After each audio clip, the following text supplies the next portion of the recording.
Good morning mummy. Good morning mummy. Pooja, నువ్వు పిల్లల్ని స్కూల్లో డ్రాప్ చేస్తావు కదా? అవును, తప్పకుండా డ్రాప్ చేస్తాను. నువ్వు వెళ్ళి షాప్ ఓపెన్ చేయి. 2 రోజుల నుంచి క్లోజ్ చేసించావు. పిల్లల గురించి నువ్వు దిగులు పడనక్కర్లేదు, ఓకేనా? Okay, thank you. Bye. Bye.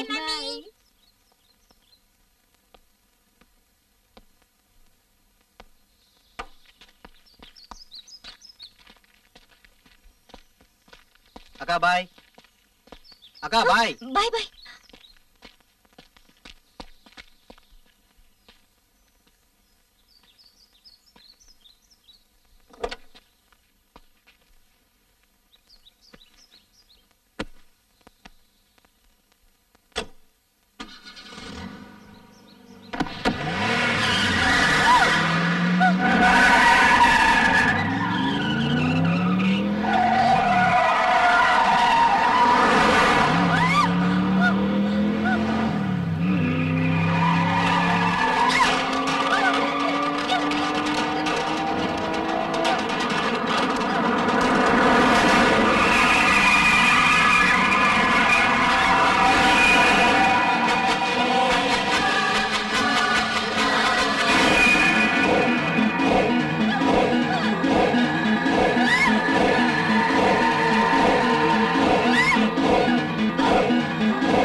Hello Sanjana గారు.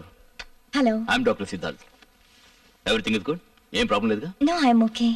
ఓకే. మీ రిపోర్ట్స్ అన్ని బాగున్నాయండి. Everything is normal. ఇంటర్నల్ గా ఎటువంటి గాయాలు లేవు. బ్లడ్ ప్రెషర్ సరిగ్గా ఉంది. షుగర్ లేదు. లిపిడ్ ప్రొఫైల్ నార్మల్ గా ఉంది. And your physically fit person. సరే, మీకు వేరే ఏదైనా ప్రాబ్లం ఉంటే చెప్పండి. నన్ను కారులో చంపడానికి ప్రయత్నించారు. ఇదంతా చేసింది ఎవరు? తెలీదు. అతను నా కంటికి కనపడ్డు, కానీ ప్రతిసారి నన్ను చంపడానికి ప్రయత్నిస్తున్నాడు. ఎందుకు అర్థం కావట్లేదు. ఇంతకు ముందు మీకు ఎప్పుడైనా ఇలా జరిగిందా? అదే, ఇంతకు ముందు నన్ను అతను రేప్ చేశాడు. రేప్ చేశాడా? కానీ మీరు అతను చూడలేదా? అదేమైనా దయ్యమా? లేదు డాక్టర్, అతను గాలిలా ఉంటాడు. పర్సు తెలుస్తోంది కానీ కనపడ్డు. మీరు ఆ సమయంలో ఏదైనా పెయిన్ గా ఫీల్ అయ్యారా? Of course. అతను నన్ను చాలా బాధ పెట్టాడు doctor. He was brutal with me, చాలా దారుణంగా. ఇదంతా ఎక్కడ జరిగింది? మా ఇంట్లో. అప్పుడు ఇంట్లో వేరే ఎవరైనా ఉన్నారా? నా పిల్లలిద్దరూ వాళ్ళ రూమ్ లో నిద్రపోతున్నారు. అరుపులు విని నా తమ్ముడు రూమ్ లోకి పరిగెత్తుకుని వచ్చాడు. అతనేమన్నా చూసాడా? అతను కూడా చూడలేదు. అతనేమన్నా అనుకున్నాడా? తెలీదు. సంజన, ఇంతకీ మీరేమనుకుంటున్నారు? అతను నన్ను చంపేస్తాడు డాక్టర్. నేను కానీ దక్కకపోతే తప్పకుండా అదే చేస్తాడు. ఆ రోజు రాత్రే నేను నా ఫ్రెండ్ ఇంటికి వెళ్ళిపోయాను. ఆ తర్వాత రోజు రాత్రి నా ఫ్రెండ్ నా ఇంటికి వచ్చింది. నన్ను పొందలేక కోపంలో ఫ్రస్ట్రేట్ అయి కారులోనే నన్ను చంపడానికి ప్రయత్నించాడు. ఫ్రస్ట్రేట్ అయ్యి. సంజన, ఇంతకీ మీకు పెళ్ళి ఎంతకాలం అయింది? అన్నట్టు మీ హస్బెండ్ ఏం చేస్తుంటారు? మేం కలిసి ఉండట్లేదు. 4 ఏళ్ల క్రితమే డైవర్స్ తీసుకున్నాం. 4 ఏళ్లుగా? ఈ 4 ఏళ్లలో మీకు ఎప్పుడైనా శారీరక సంబంధం ఏర్పడిందా? ఐ మీన్ బాయ్ ఫ్రెండ్ ఎవరైనా? ఏం మాట్లాడుతున్నారు డాక్టర్? అసలు మీరు అడిగే విషయానికి నాకు జరుగుతున్న ప్రాబ్లమ్స్ కి ఉన్న సంబంధం ఏంటి? ఐఎమ్ సారీ సంజన, కానీ సంబంధం ఉంది. పాస్ట్ అంటే గతంలో గడిచిన కాలం చాలా ముఖ్యమైనది. అది మన జీవితంలో ముఖ్యమైన సంఘటన అవుతుంది. వర్తమానాన్ని అర్థం చేసుకోవాలంటే గడిచిన కాలాన్ని అర్థం చేసుకోవాలి. అది చాలా అవసరం. అలాగే మన శరీరానికి కొన్ని అవసరాలు ఉంటాయి. ఇప్పుడు మీరు చూస్తున్న సంఘటనలకి మీ గతానికి కొంత సంబంధం ఉండొచ్చు. ఇంకా చెప్పాలంటే ఈ ప్రాబ్లమ్స్ అన్ని మీలోనే ఉండొచ్చు. ఇంకా మీకు వివరంగా చెప్పాలంటే, ఒకవేళ మీరు చెప్పినవని నేను నమ్మినా సైన్స్ మాత్రం దయ్యాల్ని భూతాల్ని నమ్మదు. అంటే అంటే మీ ఉద్దేశం ఏంటి? నాకు జరుగుతున్న విషయాలన్నీ నా ఇమాజినేషన్ తో జరుగుతుందంటారా? నా భయం, నా బాధ ఇవంతా నేను ఊహించుకుంటున్నావా? 4 ఏళ్ళగా నేను ఎవరిని శారీరకంగా కలవనందుకే ఇలా అంతా జరుగుతుందని నేను అనుకుంటున్నాను. మీ ఉద్దేశం డాక్టర్? సంజన గారు ప్లీజ్ ట్రై టు అండర్స్టాండ్. నేను ఇంకొక కోణం నుంచి మాట్లాడుతున్నాను. సైకాలజీలో ఒక టర్మ్ ఉంది, స్ప్లిట్ పర్సనాలిటీ అని. అంటే ఒకే మనిషి 2 వ్యక్తిత్వాలతో జీవిస్తాడు. ఏ పనైనా తన కోసం గాని ఇతరుల కోసం గాని చేసేటప్పుడు వేరే ఎవరో చేస్తున్నట్టుగా ఫీల్ అవుతాడు. ముందు ఈ విషయం చెప్పండి, మీరు డాక్టరా లేక సైకియాట్రిస్టా?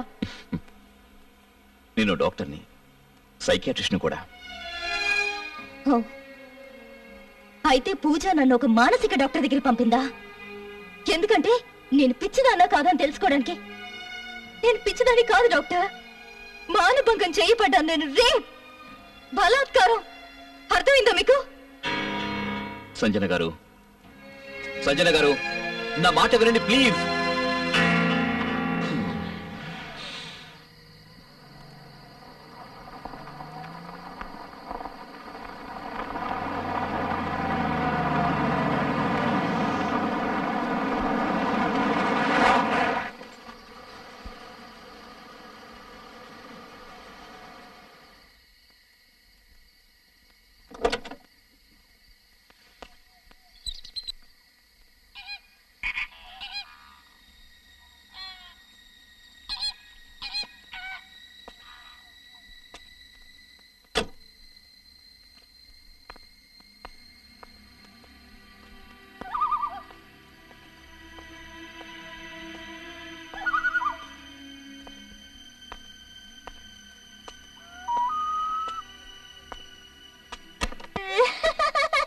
ఎందుకలా భయపడుతున్నా?